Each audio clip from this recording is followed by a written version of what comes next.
Kochi Vyttila east അംഗൻവാടിയിൽ ഭക്ഷ്യവിഷബാധ 12 കുട്ടികൾക്ക് വയറിളക്കവും ഛർദിയും അനുഭവപ്പെട്ടു. വിവരങ്ങളുമായി കൊച്ചിയിൽ നിന്നും ശ്രീജിത്ത് ചേരുന്നുണ്ട്. ശ്രീജിത്ത്, 12 കുട്ടികൾക്കാണ് ഭക്ഷ്യവിഷബാധ ഏറ്റിരിക്കുന്നത്.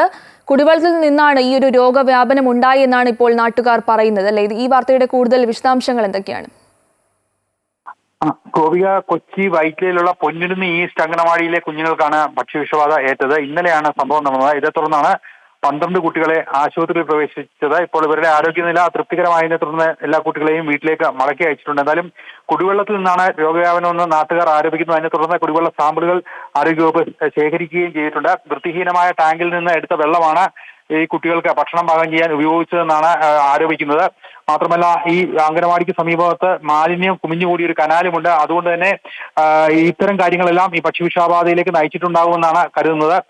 12 കുട്ടികൾക്ക് ഇങ്ങനെ ബുദ്ധിമുട്ടുണ്ടായത് മൂലം വയറിളക്കവും ഛർദിയും അനുഭവപ്പെട്ട മൂലമാണ് വിവിധ ആശുപത്രികളിൽ പ്രവേശിപ്പിച്ചിരുന്നത്. ഈ കുട്ടികളെല്ലാം തന്നെ ഡിസ്ചാർജ് ചെയ്തിട്ടുണ്ട്.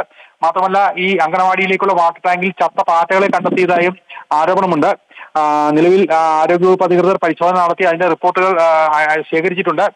മാത്രമല്ല, ഇപ്പോൾ കളമശ്ശേരി ഉൾപ്പെടെയുള്ള മേഖലകളിൽ മഞ്ഞപ്പിത്തം പടർന്നു പിടിക്കുന്നത് മൂലം കൂടുതൽ ജാഗ്രത പാലിക്കണമെന്ന് ആരോഗ്യവകുപ്പ് നിർദ്ദേശിച്ചിരിക്കുന്ന സാഹചര്യത്തിലാണ് ഇങ്ങനെ വൃത്തിഹീനമായ സാഹചര്യത്തിലെ കുടിവെള്ളം ഉപയോഗിച്ച് ഭക്ഷണം പാകം ചെയ്ത് നൽകിയത് മൂലം ഇത്തരത്തിൽ ഭക്ഷ്യവിഷബാധ ഉണ്ടായിരിക്കുന്നുള്ള ആരോപണവും ഉയർന്നിരിക്കുന്നത്. എന്തായാലും കുട്ടികളുടെ ആരോഗ്യനില ഇപ്പോൾ തൃപ്തികരമാണ്. ഗോപിക, ശരി, കുട്ടികളുടെ ആരോഗ്യനില തൃപ്തികരമാണ്. 12 കുട്ടികൾക്കാണ് ഭക്ഷ്യവിഷബാധ ഏറ്റത്.